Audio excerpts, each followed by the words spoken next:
Sa akin. Careful sila sumagot, ano? Siyempre nga naman. Presidente na yung sinasagutan mo, eh. Kaya kailangan careful ka talaga. Cocaine lang po ang pinagawa. Cocaine lang po ang pinagawa. Opo. Hindi po kasama ang iba. Hindi po. Yung resultang yung po. Sabi nito isa, natabunan ng lahat ng problema ng bayan. Correct. Hindi, alam mo, Josie, pinag-isipan ko ng mabuti ito, eh. Pinag-isipan ko ng mabuti ito kung i-discuss ko ito, hindi, eh. Basta ako, i-discuss ko to isang beses. Tama na, ha? Tama ka dyan, Josie, nakakalimutan na ibang problema ng bayan. Pero i-discuss lang natin na isang beses to para yung mga kasinungalingan ng iba, mailabas natin dito. Pero after this, iba na ulit topic natin bukas, ha? Yung mga magsasalsal ito, bukas, sa susunod na araw, at sa susunod na araw, alam mo na ibig sabihin nun. Walang utak, ito lang ang content. Po ba isa na publiko? Didiscuss mo kasi malaki views, hindi. Wala akong pakialam sa views. Kaya ko lang dinidiscuss to, baka sabihin ng iba, hindi natin sasabihin na naman nila, o bakit mo pinalagpas yan? Siguro bayaran ka. Oh. Pag diniscuss mo, sasabihin na kasi malaking views. Tanga ka. I saw it on GMA, read it in the papers. The results of the drug test. Si ate ayaw pa magsalita. Sagot na lang yes or no. Galing po sa amin? If I may answer, Senator Cheese. O, sinalo ka na tuloy ni Jinggoy. Kasi hindi na makasagot yung taga St. Luke. Sabi niya, ako na lang sasagot. This was widely publicized in 2021, if I may recall, if my memory serves me right. So it was publicized, Tal. It didn't come from St. Luke's. It We do came not from know. the person. Magaling ang sagot ng St. Luke's, palakpakan. Dali, linawin namin. Hindi sabing galing yung pag-publicize, ha? Kasi bawal sila mag-publicize, eh. Kaya siguro sila natatakot, baka mamaya mayari sila. Tama nga naman. Tama naman yung ginagawa ng St. Luke's. So, sabi na hindi sabing galing yun. Galing doon sa nagpakuha yun. Problema nila yun. Person tested. So, Mr. Senator Cheese, yung drug test na ito na pinag-usapan na ito, yung sinabi ni Executive Secretary Rodriguez, this pertains to the drug test that you made on the former Senator Bongbong Marcos? Yes. Correct, Your Honor. Yes. Opo. Yan yun? Opo. Yes, Your Honor. So, you said that particularly cocaine ang tinitest ninyo. Why cocaine? Yun Yes, Your yung Honor. Hiningi niya Hiningi ni nung pasyente. sinong pasyente?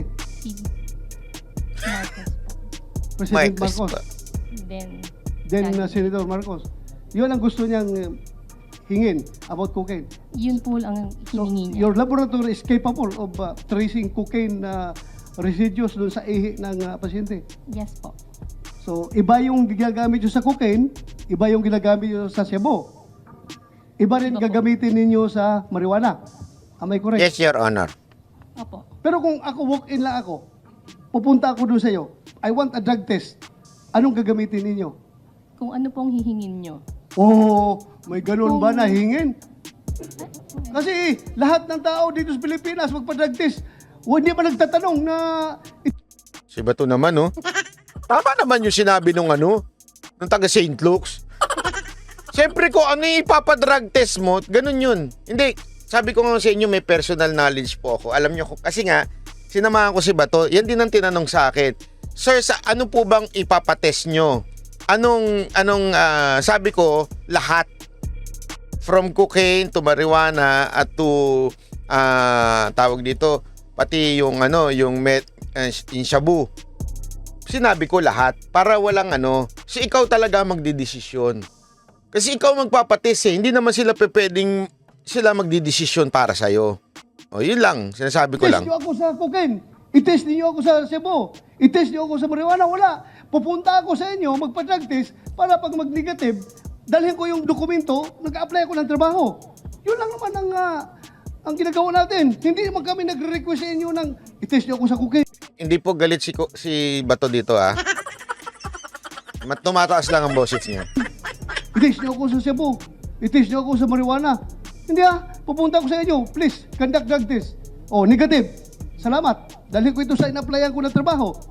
Oh, wala ako ha, negative ako. Bakit in-specify na cocaine? Hindi. Sure ka? Usually po Cocaine kasi, ang Tinatakot mo Ang naman hiningi eh. Huwag mo sinisigaw ang bato. Natatakot eh. pasyente ng panahon na yun? Opo. Mr. Chairman. Okay, Mr. Chairman. thank you. Go ahead, Senator Chis.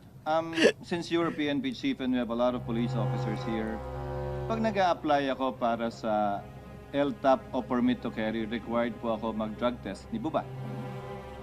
Yung drug test po na nire-require ninyo, yung po ba ay para sa lahat din ng uri ng droga o hindi po? Sino po pwedeng sumagot? Thank you, Your Honor, and good morning to our honorable senators. Yung requirement for drug test, these are one of the required requirements for people applying for driver's license, permit to carry firearms, yung ating license to own and possess firearm. Meron din pong required random testing for secondary and collegiate level student. Random testing Ang po ito. tinatanong ko po yung nag-a-apply para sa permit to carry firearms. Yes, kailangan po yun. Kailangan po ng... Lahat po ba ng droga tinetest? Shabu and marijuana po ang Hindi pag nagko-cocaine ako, apply ako ng lisensya, pwede. maaaring makalusot po kasi po yun po yung yun po yung Actually, yan ang pinakasablay sa batas na dapat pagtuunan ng pansin. Sablay ho talaga yan. Kasi that's discriminating, di ba? Discrimination, ika nga. Discriminating yung ganyang klaseng action o ganyang klaseng test. Isipin mo yung shabu lang at saka yung marijuana. Paano nga naman kung mayaman, di ba? Elitista o mga alam niyo na yung mga mayayaman diyan. Hindi naman ho yun nagsashabu eh. Hindi rin yung nagmamarijuana. Yun po more or less talagang cocaine. So ibig sabihin they can own and possess firearms dahil makakalusot. Which is ganun din naman pagdating sa LTO, di ba? Nagda-drug test din tayo ha. Baka hindi nyo alam ha. Nagda-drug test din tayo. Ewan ko kung kayo binabayaran yan sa Facebook. Ako po, nagda-drug test po ako lagi. So, hindi ako makakalusot kung sakasakaling nagmamarijuana o shabu. Pero pag nag-cocaine ka, naku po. Paano pag party drugs? Hindi. Ang party drugs naman, kasi ang laman din nun, meron ding alam ko ha, may shabu din yun yung laman nun. Tapos, kaya nga ito yung dapat na batas na ayusin. Tama, ito yung ito yung purpose nitong hearing na to Dapat mag-conduct si Senator Bato o gumawa siya ng recommendation. Senator Bato, wala lang ako kanina pero isasuggest ko sana na gumawa kayo ng batas na hindi lang hindi lang cocaine, hindi lang hindi lang shabu at hindi lang marijuana, dapat pati cocaine, di ba? Para naman unfair naman yung sa mga mahihirap na nagsashabu lang. Dapat nga pati rugby. Pero more than anything else, ako sana ang sasuggest ko kay Bato neuro test. Sa pagkuha ng baril meron Dapat sa mga vlogger din may neuro test Hindi, para pag nalaman ng tanga, wag nang pag-vlogin. No, to emphasize with the chairman's point, so for license to carry firearm outside of residence, ang tinetest lang po ng PNP ay shabu at marijuana? yan po yung predominant. Yes or no, sir? Meaning, apparently there are different tests. Yes or no, sir? Recording in yes, Your progress. Honor. Number 2, drug test for driver's license. Ano lang po yung tinetest? Ganun din po. Your shabu Honor, lang. shabu and marijuana, for marijuana. And So na-encourage pala dito yung iba. Mag-level up na kayo. Sabi, kung shabu lang at saka marijuana, mag-level up na kayo kung gusto. Masama ito. Dapat talagang ayusin ito ni Bato. Gumawa sila ng batas. marijuana. So yan po yung nire-require ng gobyerno sa mga pagkakataong nire-require ang drug test? Yan, kasi po iba-iba pong reagent na ginagamit dyan At itong shabu marijuana being the predominant Sabi nito, boss, daming babagsak na vlogger, sir, pag may neurotest ang mga vlogger.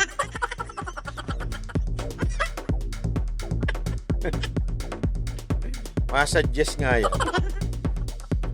Para ba walang tanga? drugs na ginagamit natin, yan po yung marami na tayong reagents. Sir, saan po nakasulat yan? Na shabu and marijuana lang ang test natin? Wala naman po, pero yan po yung practice na ginagamit natin. No, on the part of PIDEA and especially on the part of the Dangerous Drugs Board, you are the part, especially the DDB, which is policy making. I think this fell into the cracks. Sino nagde-determine yung bumibili ng testing kits? Where is the policy coming from? Bakit sino nag-decide at nagsabing marijuana lamang at shabu? Meron pong dalawang test na ginagawa yung screening and yung confirmatory. Pag nag-positive po yung sa first screening, ito po yung isa subject for confirmatory at Sir, dito po malalaman. Sir, I agree, sir. You're not answering the question, Your Honor. But my question is, where is it written na pag drug test required by government, Ang dinidiin ni Chis Escudero dito, since sila ang policy maker, itong kausap niya, dapat isama sa policy na pati yung testing sa cocaine. Yun ang sinasabi ni Chis Escudero dito. Ngayon, siyempre siguro sumusunod lang din itong mga to. Maganda siguro gawa na lang ng batas. Ewan ko kung kailangan pa talaga. whether for driver's license or for permit to carry firearm outside of residence, you only test for these two prohibited drugs. San po nakasulat yon? Sino nagbaba ng polisiyang yon? Sino nagdesisyon po nun? O nagkataon lang? Nakasanayan lang? Wala pong ganong policy. Yan lang po yung Kasanayan. ginagawa. Siguro po dahil sa additional expenses kung gagamit pa ng reagent. Ayan, maganda yan para dagdag na nakawin. Siyempre, may papasok na naman na kontraktor doon. Diba? May papasok na kontraktor na ipapasok si congressman. Shh! Sasabihin niya doon sa sa Dangerous Drug Board. Sabihin niya, yung kaibigan ko meron siyang pan-drug test kit para sa cocaine. Kung ayaw niyong bumaba bibigyan ko kayo ng budget dyan. Budgetan natin yan. 10% sa'yo, 30% doon sa supplier, 60 sa akin. Ayos ba? Isipin mo may 10%, kung 1 billion yun. So meron kang 10 million. Tama ba? Tama, kung tama. Sa akin yung 60 million, 30 million dun sa magbibili. Di ba? Grabe, no? Maganda yung idea na yan. Pero yun nga po, dun sa secondary testing po, dun sa confirmatory testing, dito po malalaman kung anong drugs yung na-detect dun sa initial screening. Perhaps this is another gap the good chairman of the committee can look into, Mr. Chairman. Why is it that it's only the tests for shabu and marijuana is being used? Because clearly shabu and marijuana would be called the poor man's addictive drug, while cocaine would be the richer man's addictive drug. So kahit pala sa testing, pinapaboran yung mayaman kumpara sa mahirap. Di ba dapat kung nagte-test tayo, gaya ng sinabi ni Senator Bato, lahat na. Sama na rin yung may tulo dyan. Para hindi na kumalat yung mga yung mga nang-aakla. Para malaman na natin. Alam, baka hindi na makakuha ng passport si J. Guevara nun. Kung merong drug test na kaya testing para sa mga may tulo. The point I'm driving at, Mr. Chairman, is kung ang gobyerno namimili ng kung anong droga ang itetest, lalo naman siguro kung yung individual na magpapatest, kung anong babayaran niya. And I remember that time, I think this test was done in November, and issues were being raised with then candidate Bongbong Marcos that these issues were raised against him. That allegedly, he was a cocaine user. And that's why at that time they conducted these tests to answer in light of the political perhaps weather at that time, the issues being raised against him, although there is no legal requirement for a candidate to do a drug test. That was attempted at some point in time in Oh, I stand correction. 100 million daw ang 10% ng 1 billion. Di ko na kasi alam yun pag sobrang dami 0-0. our history to require a drug test. But the Supreme Court unfortunately struck it down as an additional requirement for elective office, which is not allowed under the Constitution. Unfortunately, sana nga ni-require yun, pero hindi eh. Sabi ng Korte Suprema, hindi pwede. Applying a higher standard, a less stricter standard insofar as running for public office is concerned. So I guess that answers the query of the chairman, and that reveals a loophole too insofar as the drug testing rules of the Philippine National Police, the PIDEA, and the DDB is concerned. Thank you, Mr. Chairman. Thank you, Senator Chis. So I presume that as a result of this inquiry in aid of legislation, this committee will Madam, alam ko pong I stand corrected. Joke po yun, joke. Ang I stand correction, ha? propose a measure requiring all candidates to undergo drug test before they will be I know it's bawal according to our constitution. So pag mag-propose tayo, automatically hindi yan makakalusot because that's unconstitutional. Just to set the record straight, because people are listening to us right now. Sabi ni Bato, Oo, sinabi pa naman ni Coach Oli yan. O, Senator Bato, gumawa ka ng batas na i-require ang drug test. Sabi ni Coach Oli. Sabi nga sa Supreme Court, hindi pinayagan ng Supreme Court yan. Ibig sabihin, it's a law. Wala tayong magawa, di ba? kailangan daw ng ang committee niya is in aid of legislation. So we are waiting for legislation na pwede niya ma-come up after this hearing. So kung mag-propose tayo ng ganong legislation requiring candidates to undergo drug test, sigurado, according to Senator Chis Escudero, that's unconstitutional. So hindi talaga makalusot yan dito.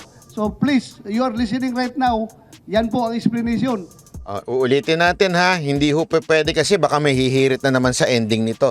O Bato, akala ko ba magpapasya ka ng batas para requiring drug test? Nag-rule na po ang Supreme Court dyan, matagal na. Okay? Na sinasabi ng Supreme Court, hindi po allow yan. At actually, sinabi naman na yan ng airpat ko sa amin, magkapatid, na hindi po pwedeng i-require ng drug test ang isang tao. That's incriminating. Sabi ko, great. Wala tayong magawa. But nothing prevents the chair and the committee from instructing the DDB from coming up with relevant policy as it is its job under the law. Yes. Insofar as the type of tests to be conducted whenever drug testing is required, as the case may be for the issuance of a driver's license or for the issuance of a permit to carry a firearm outside of residence or any other circumstance the executive branch may necessitate. Thank you, But Your yung Honor. random drug test, nag-random drug test tayo sa Senado. I'm also curious. Recording in why progress. test na random drug test? Baka naman pili lang din. So again, I urge the DDB, come up with policy guidelines with respect to these things. Required and random drug test. Alam mo mga yung- droga i-test natin? Alam mo yung random drug test, Mr. Chair? Senator Chis Escudero, lalo na sa PNP, nung panahon na bata pa kami, ang random drug test, mahal yan kasi. Nung panahon, magastos talaga yan. Magpa-drug test ka ng maraming tao. Ang ginagawa ng mga commander namin, pinipili lang yun. Random ko no ha. Pero pinipili yung mga mukhang adik na pulis. Ikaw. Sino kaya tinuturo niya doon? Mga addict daw eh. Mag-drug test ka. Totoo ha, totoo. Just to, para hindi masayang ang resources ng gobyerno, talaga pinipili yung mga nabalitaan na gumagamit na droga ng pulis. Ikaw, drug test ka. Random ito ha. Random. Purposive sampling pala yun. Hindi. Sabi ni Brian Naik, hindi talaga eh. Kahit mag-propose siya, kunwari kahit ipasa pa ng Senado, irereklamo lang sa Supreme Court yun. Dadalhin yun. Kasi tandaan ninyo, pwede pa rin, may check and balance tayo. Even if gumawa ng batas ang Senado, the Supreme Court can sabihin nila na hindi pwede yan. Kasi sila ho ang final na nag-i-interpret ng batas. Hindi ho ang Senado. Ang Senado gumagawa ng batas. Pero ang Supreme Court po ang pinaka-final na nagsasabing, eto, bawal yan sa konstitusyon. Wala random sampling, purposive sampling. Ikaw kasi alam ko gumagamit ka. But going back to St. Luke's, in fairness to St. Luke's, it's very clear here sa drug test report na ginawa nila to Marcos Ferdinand Jr. Romualdez. Nakalagay dito ang pangalan. The result is drug metabolite is cocaine. So it's correct na cocaine talaga. So cocaine yung pinapatest niya. Yes po. Siya Yes mismo ang volunteer na cocaine ang ipapatest. So result negative. Further questions? Bakit 2 minutes? Sabi niyo possible. Kayang-kaya 2 minutes. Yes po. Okay. So that's it. Thank you for your cooperation.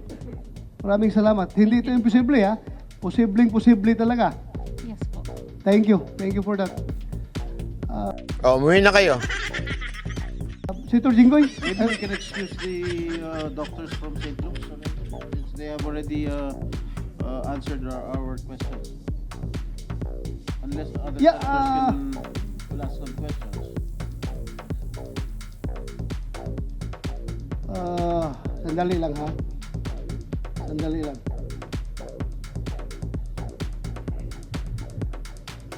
Okay, Senator Jinggoy, if I may, your excuse ma'am, kayong taga St. Luke's, the issue about you is already finished. Recording in Thank you. progress. Senator Jinggoy, before you entertain Senator Santiago, Senator Santiago, General Santiago, meron lang akong, kasi ito, continuation lang sa last hearing, yung tungkol doon sa CCTV sa loob ng bahay ni Morales. Gusto ko lang i-follow up before you entertain General Santiago.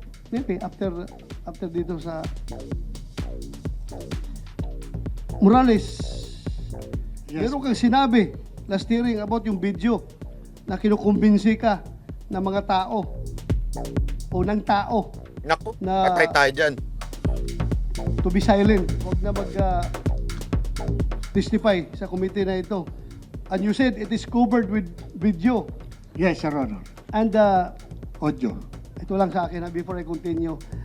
Ang sa akin lang kasi, ang problema mo, inuna mong pinalabas doon sa programa ni Maharlika yung video mo kaysa dito sa committee na ito. That's, alam mo, you are ongoing yung ating Senate investigation. Ano bang hindi ka ba makapaghintay na i-present mo muna sa committee na ito bago mo isiwalat sa publiko yung video na hawak mo? Ako lang, wala kang binabayulit na batas, wala kang binabayulit na kwan dito sa Senado, na role sa Senado, pero ako lang, sumama lang ang loob ko dahil anong tingin ng mga tao ngayon? Nauna sa programa ni Maharlika yung video mo, bago natin ipakita dito sa committee, parang lumalabas na ang committee. Pero kasi nagsasabi dyan, eto na naman ang dahilan nila. Nasabi nila, bakit ba? Kung gustong mauna dito kay Maharlika kasi baka hindi nyo ipalabas. Ano ba ang problema kung mauna kay Maharlika kaysa dito? Yan yung mga sinasabi ng mga ibang, ewan ko kung mahina utak o tanga lang talaga.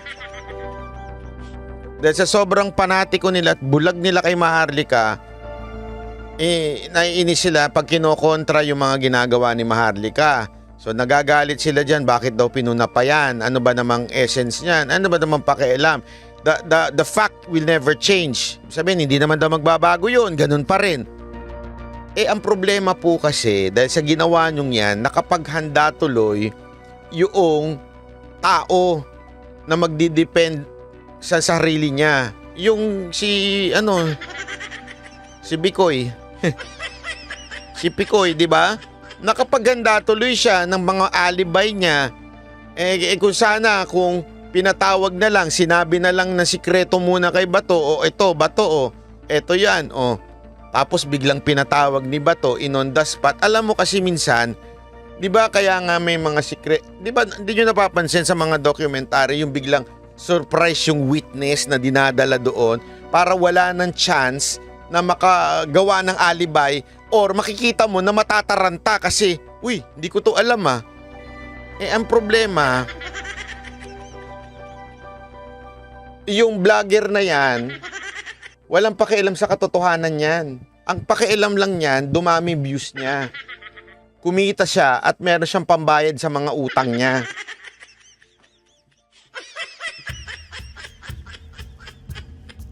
At meron siyang pamasyal pang cruise niya. Hindi tayo inggit, ha? Ihirit na naman kayo ng katangahan yung inggit ka lang dahil wala ka ng viewers. Uulitin ko doon sa issue nyo ng inggit, ha? Di ba nga noon? Wala naman talagang nanonood dito. Bakit? Lahat kayo tanso 31 million kayong tanso nun Pinagmumura nyo nga kami Diba? Galit na galit nga kayo. Is-komunista nga kami Sanay na kami. Ang Banateros never naging for the views. Kita mo nga yung mga Iskonian vlogger naglipatan na kay Marcos si Models of Manila. Si Makmak Humpak. Bakit? Kasi nga wala nang views kay Isko. Yung isa naman nagpunta kay Lenny. Diba? Nakalimutan nyo? Tapos sasabihin nyo, inggit pa kami. Kami na natili dito, wala kami pakialam kung may tao, walang nanonood. Wala kami pakialam. Kaya lang, ang problema kasi, nasisira yung diskarte. Hindi nyo na ba napapansin? Na si Maharlika gumagawa ng sarili niyang diskarte, hindi siya sumusunod sa kumpas ni Duterte. Kaya nagkakaloko-loko. Kayo naman, mahilig sa chismis, sakay kayo ng sakay. Sakay na. Ganun kayo ng...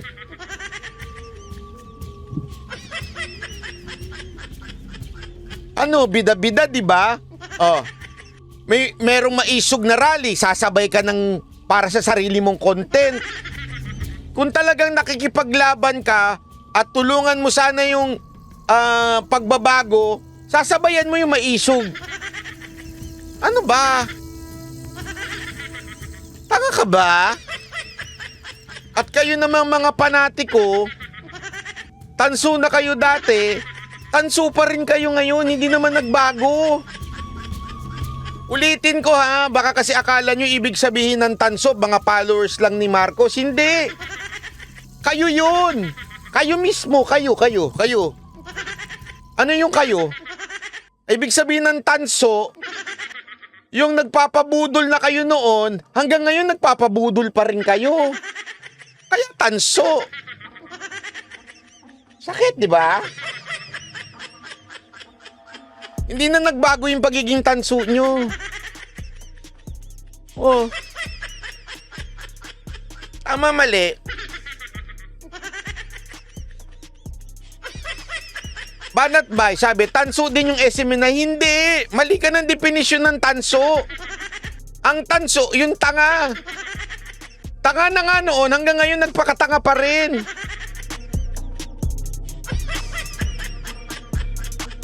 Meron tayong pinaglalaban, di ba? Ba't di kayo sumusunod sa kumpas ng leader? Ang sinusunod nyo yung kumpas ni Maharlika.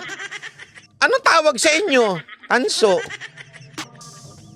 Binudol na nga kayo niya na pinapaniwala niya na the best ang Marcos, tapos ngayon nagpapaniwala pa rin kayo sa kanya.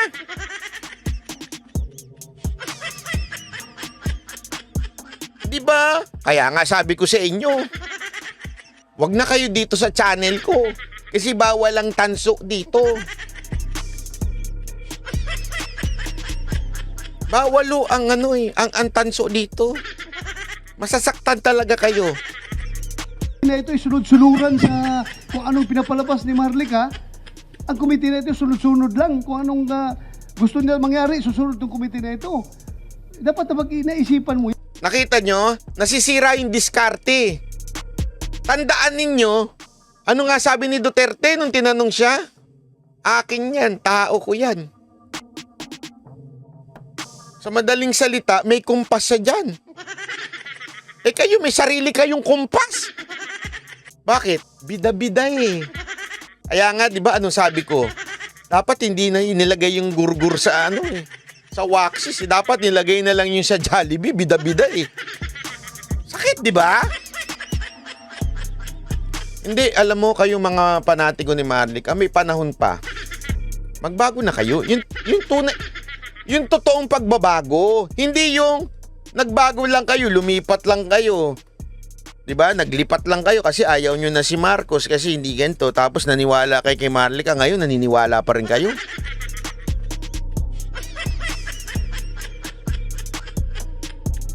Ang sakit ba ng mga chismoso? Yan na dapat dito mo una pinresent. Sorry, Your Ha? Honor.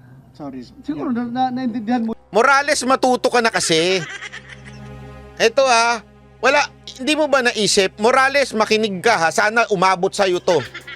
And take this as a constructive criticism sa'yo. Matuto ka na kasi kung kanino mo i-feed ng tama yung impormasyon mo. Sa tao bang gustong tumulong sa'yo o sa taong gusto lang gumamit sa'yo? Dalawa lang naman yan eh. Gamitin mo yung utak mo. Diba? Sayang, upaw ka pa naman. Matatalino mga upaw. Diba? Nagpapaniwala ka kasi dun sa mga taong gusto lang ng content. Or baka naman inutusan ka talaga. May kumukumpas sa inyo. Ako iba, alam ko. Pero hindi ko nasasabihin, tatamaan talaga yung mga kakilala natin dyan. Alam mo, meron kasi akong alam na hindi nyo alam na kaya naninindigan ako dito sa prinsipyo ko na doon tayo sa kumpas ni Duterte kasi may ibang kumukumpas eh. Ito para sa kaalaman ninyo, may ibang kumukumpas at yung kumukumpas na yan dahil gusto lang gumante.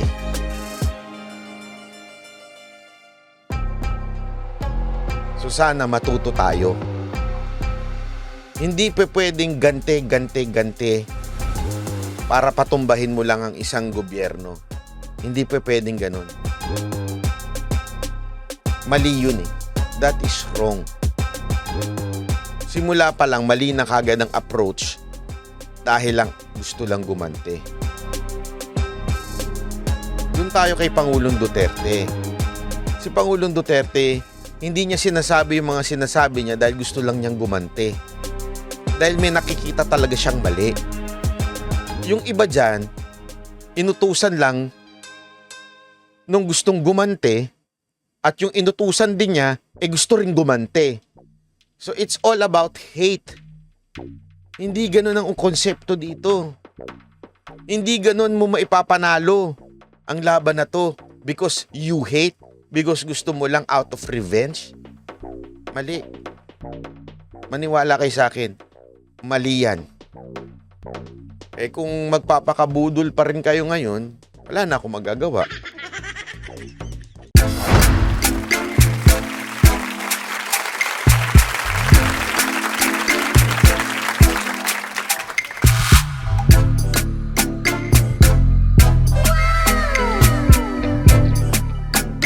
The next performance will start momentarily.